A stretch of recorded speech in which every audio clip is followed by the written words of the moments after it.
Greetings to everyone tuning in. I am Dr. Ashok Mehta, a practicing physician.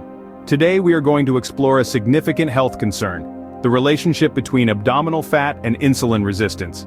We will delve into the process of how the body's resistance to insulin can lead to an increase in abdominal fat, and how this in turn can exacerbate insulin resistance, paving the way for other serious health issues.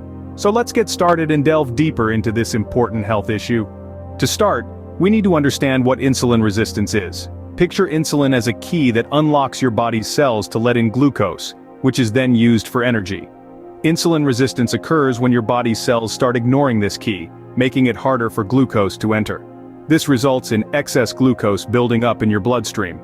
What causes this?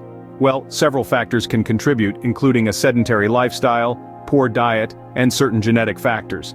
This isn't just a problem for your blood sugar levels. Over time, insulin resistance can lead to more serious health issues like type 2 diabetes, heart disease, and even certain types of cancer.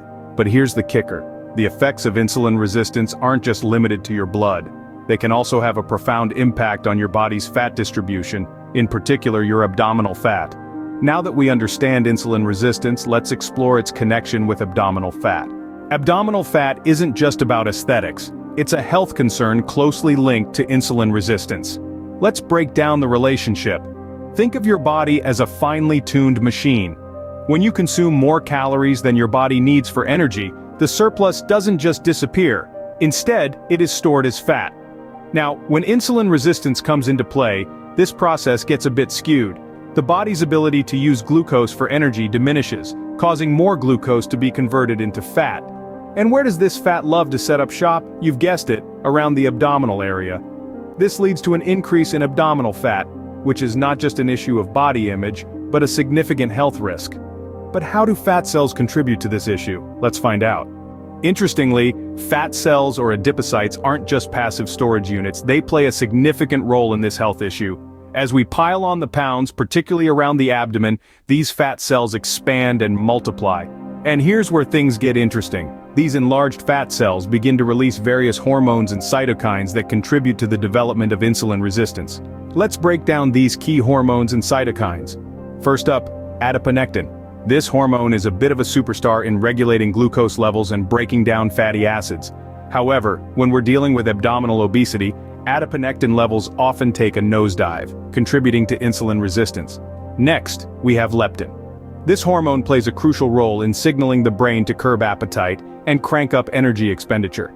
But high levels of leptin in individuals with abdominal obesity can lead to a condition known as leptin resistance, where the brain stops responding to leptin signals. This can trigger overeating and further weight gain. Lastly, our fat cells also churn out pro-inflammatory cytokines, including tumor necrosis factor alpha and interleukin-6. These contribute to the development of insulin resistance and can spark a whole host of other health problems. So we see how a vicious cycle is created with insulin resistance and abdominal fat. As the fat cells continue to grow and release more hormones and cytokines, insulin resistance worsens, setting the stage for a cascade of health issues. It's a dangerous cycle that underscores the critical role of fat cells in our health. This isn't just a one-way street, it's a vicious cycle that can lead to serious health issues. Insulin resistance propels the accumulation of abdominal fat, and in a cruel twist of fate, the increased abdominal fat exacerbates insulin resistance. It's a relentless cycle, spinning faster with each turn. The larger and more numerous fat cells become, the more hormones and cytokines they release, further fueling this cycle. The potential health issues that can arise from this cycle are not to be taken lightly. We're talking about type 2 diabetes, heart disease, certain cancers, some of the most prevalent and devastating conditions that plague our society today. But don't despair. Knowledge is power, and understanding this vicious cycle of insulin resistance and abdominal fat is the first step towards breaking free from it. In the next video, we'll discuss how to break this cycle by reducing abdominal fat. Stay tuned and thank you for watching.